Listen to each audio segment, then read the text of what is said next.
भाजपा के नेताओं ने जम्मू और कश्मीर को अपने राजनीतिक शतरंज का मोहरा बना दिया है। यहाँ के लिए नीतियां नहीं बनती, आपके लिए नीतियां नहीं बनती। आपके प्रति जो नीतियां बनती हैं वो देश में जज्बातों को उभारने के लिए, राजनीति करने के लिए बनाई जाती है। मैं मोदी जी का भाषण देख रही थी, यहाँ आ रही थी, मैंने सोचा देखूं मोदी जी क्या कह रहे हैं। शायद कटरा का भाषण था। भाषण को सुनते सुनते मुझे ऐसा लगा कि जनता अपने नेताओं से क्या चाहती है। थोड़ी ईमानदारी, कम से कम थोड़ी तो होनी चाहिए, थोड़ी सी सच्चाई, एक कर्मठता, एक गंभीरता कि जनता की क्या समस्याएं हैं, ये नेता समझ रहे हैं कि नहीं समझ रहे हैं।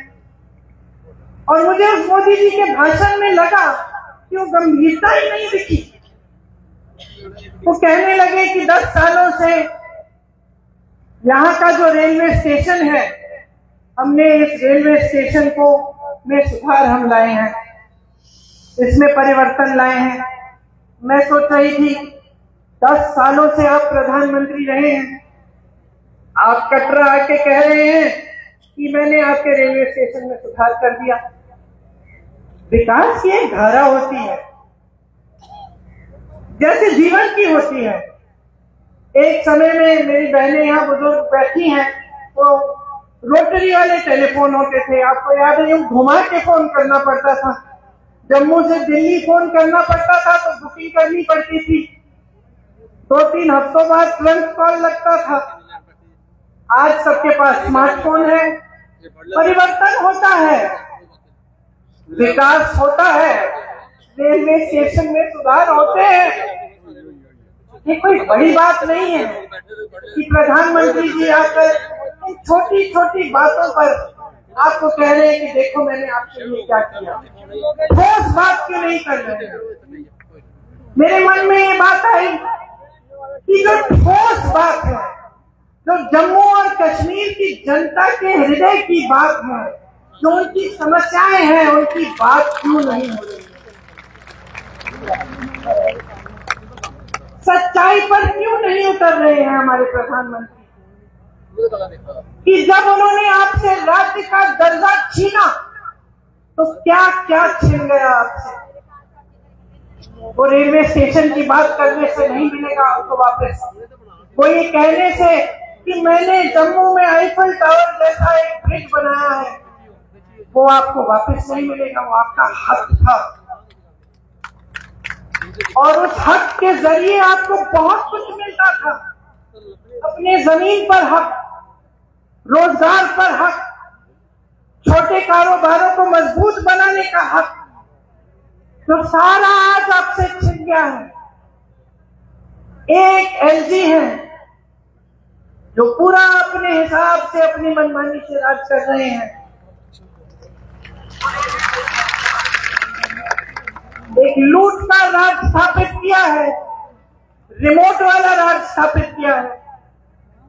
आपको अपने हक नहीं मिल रहे हैं इस राज्य में। आपकी जमीनें लैंड बैंक बन रही हैं। किसके लिए? आपके लिए, बड़े बड़े उद्योगपतियों के लिए, जो मोदी जी पूरे देश भर में स्थापित कर चुके हैं कि कुछ गिने चुने उद्योगपतियों को सब कुछ मिलेगा। वही आज जम्मू और कश्मीर में हो रहा है। यहाँ रिलायंस के रिटेल स्टोर खुल रहे हैं, लेकिन ये जो छोटी छोटी दुकानें हैं, जो आपकी दुकानें हैं, आपके छोटे बिजनेस हैं, उनको मारा जा रहा है। पहले नोटबंदी, फिर जीएसटी, और आज बड़ी बड़ी रिटेल वाले जो उद्योगपति हैं आपके बिजनेस को छीन रहे हैं। और आप कुछ कर नहीं पा रहे हैं क्योंकि आपकी अपनी सरकार नहीं है। नौकरियों का हक आपको मिलना चाहिए। यहाँ तमाम नौजवान खड़े हैं, मेरी बहनें मेहनत करके, परिश्रम करके बड़ा करती हूँ। मैं 52 साल की हूँ, मेरा बेटा 24 साल का है, मेरी बेटी 22 साल की है। क्या चाहते हैं हम अपने बच्चों के लिए एक उज्जवल भविष्य चाहते हैं। कुछ बड़ी शान, शौहरत, पैसा, सत्ता नहीं। हम चाहते हैं कि खुश रहें, ईमानदारी से अपना काम करें और अपनी कमाई कर लें, अपने पैरों पे खड़े हो जाएं। ये आप भी चाहते हैं, इस मंच में बैठे सारे नेता भी यही चाहते हैं। तो ये हक आपसे छीना क्यों जा रहा है? आज रोजगार के मामले में जम्मू और कश्मीर इतना पीछे क्यों पड़ गया है? इतनी बेरोजगारी क्यों है? आप परवरिश करते हैं, अपने बच्चों की मेहनत करते हैं, उनको पढ़ाते हैं, लिखाते हैं। बच्चा भर्ती का पेपर देता है, पेपर लीक हो जाता है, पेपर दे भी देता है, मार्क्स भी आ जाते हैं, भर्ती नहीं होती। घोटाले पे घोटाले होते हैं। ऐसे बच्चे हैं जो 27-28 साल के हो जाते हैं, 30 साल की उम्र के हो जाते हैं नौकरी के इंतजार में। उनको खुद नहीं पता होता कि जब हमने भर्ती का इम्तिहान दे दिया है, हम पास भी हो गए हैं, तो क्या हम इंतजार करें? हो सकता है 6 महीने में नौकरी मिल जाएगी, हो सकता है 2-3 महीनों में नौकरी मिल जाएगी, तो बेचारे इंतजार करते रहते हैं। तो उससे कहीं और लग जाएंगे तो ये भर्ती निकल जाएगी तो रह जाएंगे। और इस तरह करके साल पे साल गवा देते हैं, अपनी जवानी गवा देते हैं। बच्चों की शादी नहीं होती, जब रिश्ता लेके जाते हैं कहते हैं कि भाई नौकरी नहीं है, रिश्ते नहीं पक्के होते। तो इस तरह से कैसे आगे बढ़ेंगे?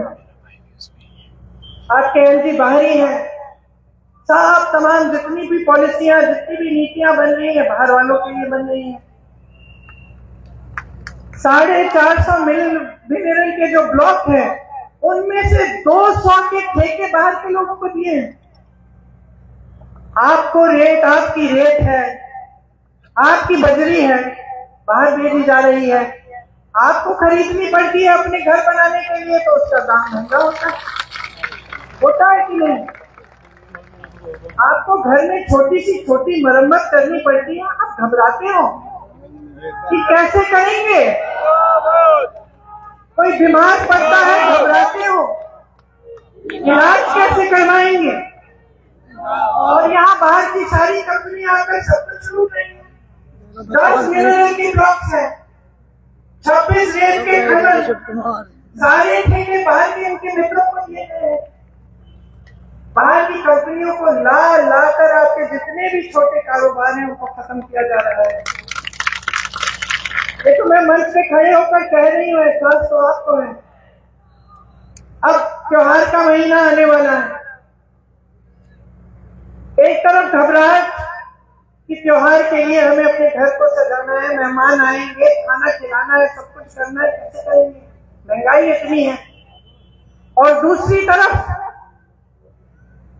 ऐसा एहसास होता है कि पता नहीं इस साल बिक्री होगी कि नहीं, धनतेरस आएगा, दिवाली आएगी, लोग खरीदेंगे कि नहीं, क्या हमारे कारोबार चल पाएंगे कि नहीं? ये आपकी असली समस्याएं हैं। इन समस्याओं से जूझ रहे हो आप। वहां केंद्र में मोदी जी, अडानी जी और अंबानी जी को बढ़ा रहे हैं, यहाँ आपके एलजी अपने मित्रों को आगे बढ़ा रहे हैं। माता वैष्णो जनरल स्टोर या रघुनाथ मार्केट के जो कारोबार है उनको बढ़ावा कौन दे रहा है? ये रिलायंस रिटेल हर जगह जो खुल रही है वो तो खूब तेजी से बढ़ रही है। आपके लिए ठोस काम क्या हो रहा है?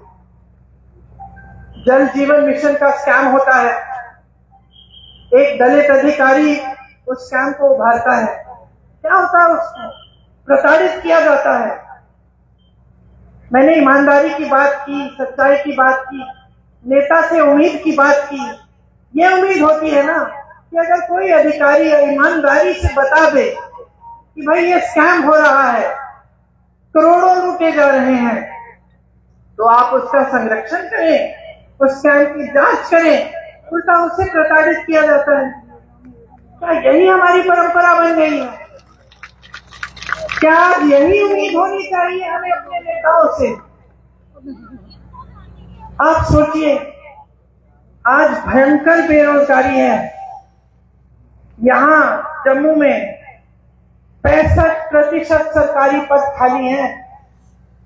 आप यहाँ बेरोजगार खड़े हो नौजवान, हाथ उठाकर अगर मैं पूछूं कि किस किस को सरकारी नौकरी मिली है, आप सब बोलेंगे नहीं मिली है। अभी जो चुनाव खत्म हुआ उसमें हमने जब हम पूरे देश भर में घूमे, जहां जहां गए हमने पूछा भाई हाथ उठाओ किस किस को रोजगार मिला है। एक हाथ नहीं उठता था। 10,000, 20,000, 50,000 की भीड़ में एक हाथ नहीं उठ रहा था। उल्टा क्या दिया जाता है आपको, नौजवानों को अग्निवीर जैसी स्कीम। ये हमारे जवान खड़े हैं, देश के लिए जीवन देने के लिए तैयार हैं। जब ये आते हैं हमारी सुरक्षा करने के लिए, जब सरहद पे खड़े होने जाते हैं तो मन में ये रखते हैं कि हम एक दिन शहीद हो सकते हैं इस धरती के लिए, और आप अग्निवीर लाते हैं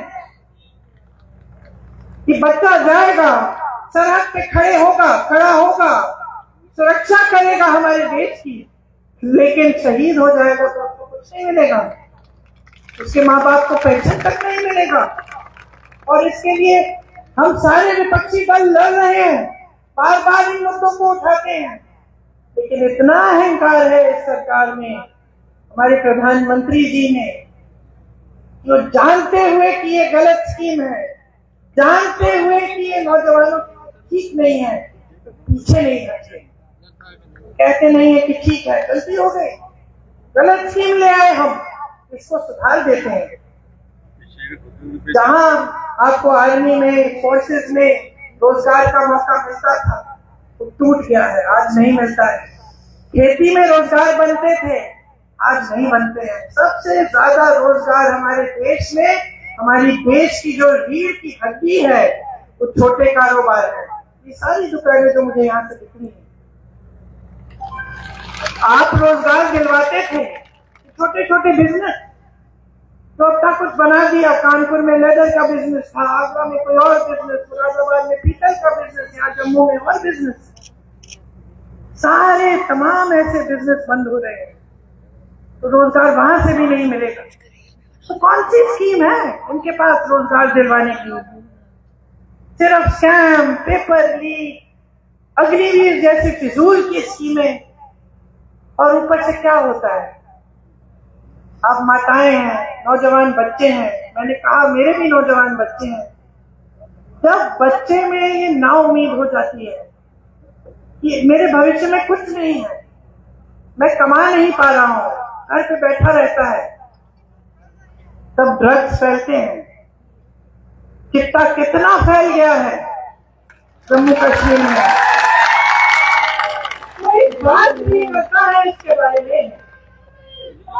ये सारे भाजपा के नेता जो आते हैं, वोट मांगने के लिए आते हैं, आपकी सच्चाई की बात करते हैं क्यों नहीं करते? क्योंकि वो जानते हैं कि इसकी जड़ क्या है। जड़ बेरोजगारी है, बेकारी है। अगर बच्चे को आप नौकरी देंगे, सुबह से शाम तक काम करेगा, थका हुआ घर आएगा, तो कहाँ इधर उधर देखेगा। लेकिन बेचारा बेरोजगार बेकार पड़ा रहता है, जो ड्रग की माफियाएं हैं उसके लिए शिकार बन जाता है। तो पूरे समाज में, पूरे देश में, पूरे समाज में, खास तौर से यहाँ जम्मू में, कश्मीर में ये सब फैल रहा है, और इसके बारे में आप कहने का बात भी नहीं करते। आप टोल टैक्स दीजिए, आप स्मार्ट मीटर लगवाइए अपने घरों में, बताइए 10 गुना आपके बिल आते हैं, कोई पूछता है? आप जहां भी जाएंगे आपको टैक्स, प्रॉपर्टी टैक्स लगा दी है जो पहले नहीं थी, टोल टैक्स बढ़ा दी है, जगह जगह टोल लगा दिए हैं। स्मार्ट मीटर आप तो जानते ही हैं, आपकी आवाज से पता चल रहा है मुझे कि कितना असर पड़ रहा है आपके जीवन पे। तो आपकी जमीनें छीनेंगे, आपसे टैक्स लेंगे, चाहे प्रॉपर्टी की हो, टोल की हो, कुछ भी हो, ऊपर से जो काम कराने पड़ते हैं आपको रिश्वत देनी पड़ती है। तो कहाँ के रह गए हैं आपकी सुनवाई भी है इनकी सरकार में। आतंकवादी हमले कुछ कम नहीं हुए इनके राज्य में। यहाँ पे एक आंकड़ा है मेरे पास, 683 आतंकवादी हमलों में तकरीबन 260 जवान और 170 आम जनता की जानें गई हैं। तो ये भी बात नहीं है कि आतंकवाद कम हो रहा है। 150 सालों से चली आ रही जो दरबार कूच थी उसको भी इन्होंने खत्म कर दिया। एक परंपरा थी, आपको मालूम है, वो आपका गौरव था, उसको भी खत्म कर दिया। तो ये है आपका नया जम्मू कश्मीर।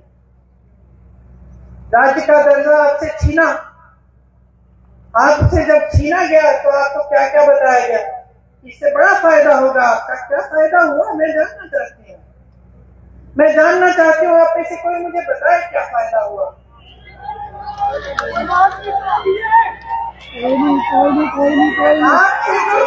जो संविधान ने आपको सबसे बड़ा अधिकार दिया था, वोट का अधिकार, समानता का अधिकार, जो कबीर जी जैसे संतों ने, रविदास जी जैसे संतों ने जिसकी बात की थी, वो अधिकार, समानता का अधिकार कि भाई तुम में और तुम में कोई फर्क नहीं है, सब समान हो, ये अधिकार हमारे संविधान में गड़ा हुआ है। ये अधिकार छीना कि इतने सालों के लिए आप वोट तक नहीं दे पाए,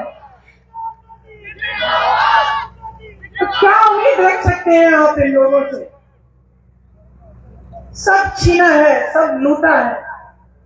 मंच पर आते हैं, मैं प्रधानमंत्री के भाषण की बात कर रही थी, 45 मिनट में से 20 मिनट तो मेरे परिवार पे उन्होंने व्यर्थ किए। अब आप मुझे बताओ, अगर मैं यहाँ आकर 20 मिनट के लिए सिर्फ आपको ये सुनाऊं कि मोदी जी का परिवार ऐसा है वैसा है, आपको क्या लगेगा? क्या लगेगा बहन, क्या लगेगा? यही लगेगा ना कि इस नेता को समझ में नहीं आ रहा है कि मेरी समस्या क्या है, मैं तो अपनी समस्या की बात सुनना चाहती हूँ। यही लगेगा ना। और वो वही पुरानी रट लगाए हुए हैं, 10 सालों से हम सुन रहे हैं और 10 सालों से परिवर्तन नहीं आ रहा है, 10 सालों से प्रगति नहीं आ रही है, घुटन हो रही है। खासतौर से यहाँ जम्मू और कश्मीर में घुटन हो रही है, भविष्य नहीं दिख रहा है आपको। तो मैं आपसे क्या कहने आई हूँ, पहचानिए, सच्चाई को पहचानिए। इंदिरा जी की बात की, उनकी लगाव की बात की, एक सच्चाई थी उसमें, एक गहराई थी, वो हम आज तक अपने दिल में रखते हैं। ये हमारी धरती है और आपकी धरती है। आप वहां बैठे हो, नेता मंच पे बैठे हैं, आप अलग नहीं हो नेताओं से। ये अलगपन दूर करना पड़ेगा हमें। आपको समझना पड़ेगा ये नेता आपने बनाए हैं। आपको समझना पड़ेगा कि नेता है आपके सामने, आपकी समस्याओं के बारे में बात करे, तब तक आप वोट मत दो उसे, चाहे कोई भी हो। ये लड़का नीरज मैं इसे अच्छी तरह जानती हूँ, संघर्षशील है, ईमानदार है, और सबसे बड़ी बात पता है क्या है? हिम्मत है इसमें, लड़ने की हिम्मत है।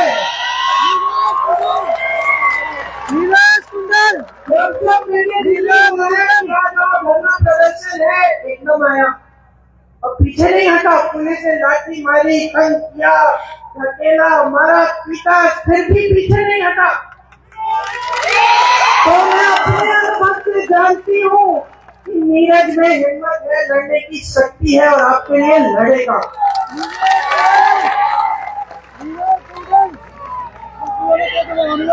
यहाँ की जो आपकी परंपरा है, महाराजा हरि सिंह जी की जो परंपरा थी, उन्होंने क्या क्या किया, स्वास्थ्य की सुविधाएं देने की कोशिश की, पाठशालाएं बनाई।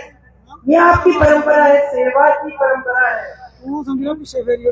ये एक राजा भी सबसे पहले सेवा करते हैं, ये जम्मू की परंपरा है। और ये परंपरा नीरज के हृदय में बसी हुई परंपरा है।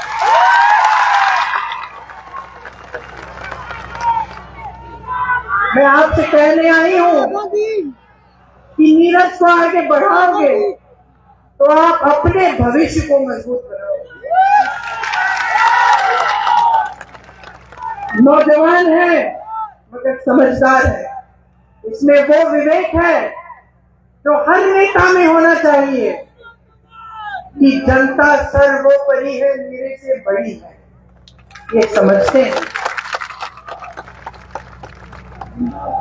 चुनाव के संदर्भ में यहाँ आई हूँ तो मैं आपको ये भी बताना चाहती हूँ कि कांग्रेस पार्टी का एक विजन है, एक नजरिया है आपके लिए, आपके भविष्य के लिए। हम आपके राज्य का जो दर्जा है वो आपको वापस देना चाहते हैं। ये फॉर्म का रील बना लो। मुझे हंसी आई, अलग है ना। देश के गृह मंत्री जी ने एक भाषण दिया यहाँ आकर कि भाई राज्य का दर्जा वापस चाहिए तो हमें वोट देना पड़ेगा। अरे जब छीना आपने है, ये तो वही बात हुई, घर के अंदर चोर आया, आपका टीवी लेके चले गया, और फिर चोर कहता है कि टीवी वापस चाहिए तो भाई मेरे से पूछो। ये बात हुई ना, लिया आपने, अब कह रहे कि वोट नहीं दोगे तो हम देंगे, हम ही दे सकते हैं और कोई दे ही नहीं सकता आपको। समझ लीजिए क्या चाल चली जा रही है आपके साथ। कांग्रेस पार्टी चाहती है कि एकदम हमारी सरकार आएगी तो हम आपको राज्य का दर्जा वापस देंगे।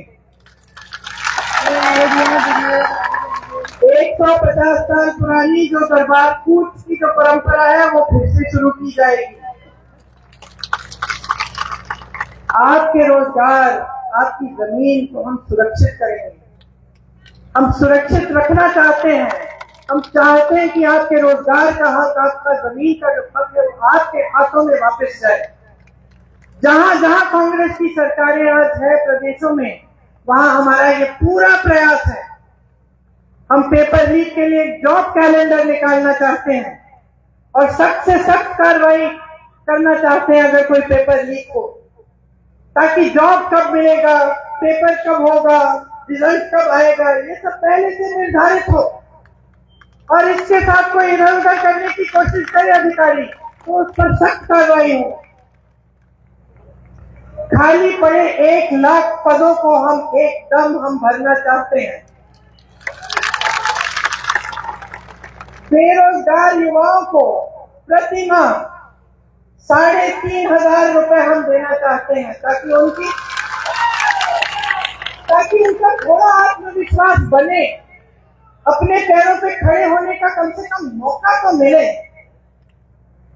घर की मुखिया महिला जो है उनको हर महीने 3,000 रुपए हम सम्मान राशि देना चाहते हैं। ये जहां जहां हमारे प्रदेश है वहां ये काम हम कर रहे हैं। 25 लाख तक स्वास्थ्य बीमा हम निकलवाएंगे। आज हमारे प्रदेशों में ये काम हो रहा है और राजस्थान में जब हमारी सरकार थी तो हमने किया और उससे बहुत लाभ हुआ लोगों को। कैंसर के पेशेंट्स का, जो बड़ी बड़ी बीमारियां होती हैं, बड़ी बड़ी सर्जरियां करनी पड़ती हैं, वो लगभग मुफ्त हो गई क्योंकि 25 लाख तक आपका बीमा था। ये स्मार्ट मीटर्स इंस्टॉल करने पर रोक लगेगी। घरेलू और कमर्शियल उपभोक्ताओं के जो पेंडिंग बिल है वो हम माफ करवाएंगे।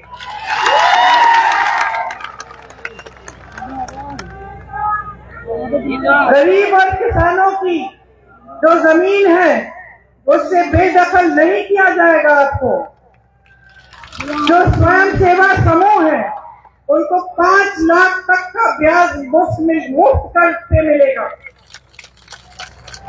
ओबीसी को संविधान के अनुसार अपना पूरा हक मिलेगा। मनमोहन सिंह जी के समय कश्मीरी पंडित भाइयों और बहनों के लिए शुरू हुई जो रिहैबिलिटेशन पॉलिसी थी उसे दोबारा हम शुरू करवाएंगे। देखिए, यहां आकर बड़ी बड़ी बातें करना आसान है। आपने तो बहुत नेताओं की सुनी होंगी बातें। एक विश्वास की बात होती है, प्रमाण की बात होती है कि ये जो कह रहे हैं कहीं पे इन्होंने किया भी है। तो मैं चाहती हूं कि मेरी बातों पे ना जाए, आप खुद जांच कीजिए कर्नाटका में क्या हो रहा है, तेलंगाना में कांग्रेस की सरकार है, वहां क्या हो रहा है, हिमाचल में सरकार है, वहां भी पूरा प्रयास रहता है, केंद्र ने राशि बंद की हुई है, जो आपदा को उनको जो राष्ट्रीय आपदा घोषित करना था उन्होंने किया नहीं, उसकी वजह से हिमाचल में दिक्कत जरूर है। लेकिन जहां जहां हमारी सरकारें हैं वहां वहां हमारा प्रयास पूरा है कि जनता के लिए सरकार चले, कि जनता का पैसा जनता के हाथों में वापस दिया जाए, जनता का हक जनता के हाथों में हो। और यही हमारे यहाँ जम्मू और कश्मीर में प्रयास रहेगा। ये मेरा वादा है आपसे। और मैं एक बार फिर से आपको धन्यवाद देती हूँ कि आपने इतनी ध्यान से मेरी बातों को सुना, वो भी इतना इंतजार करने के बाद। बहुत ही शुक्रगुजार हूँ आप सबको, बहुत बहुत धन्यवाद। और जल्द ही श्राद्ध खत्म होने वाले हैं, नवरात्रि शुरू होंगी, त्योहार आएंगे, उसके लिए बहुत बहुत शुभकामनाएं। आप सब भाई बहन हैं हमारे, आपके बच्चे फूले फले, यही हमारी उम्मीद भी रहेगी। धन्यवाद। जय हिंद।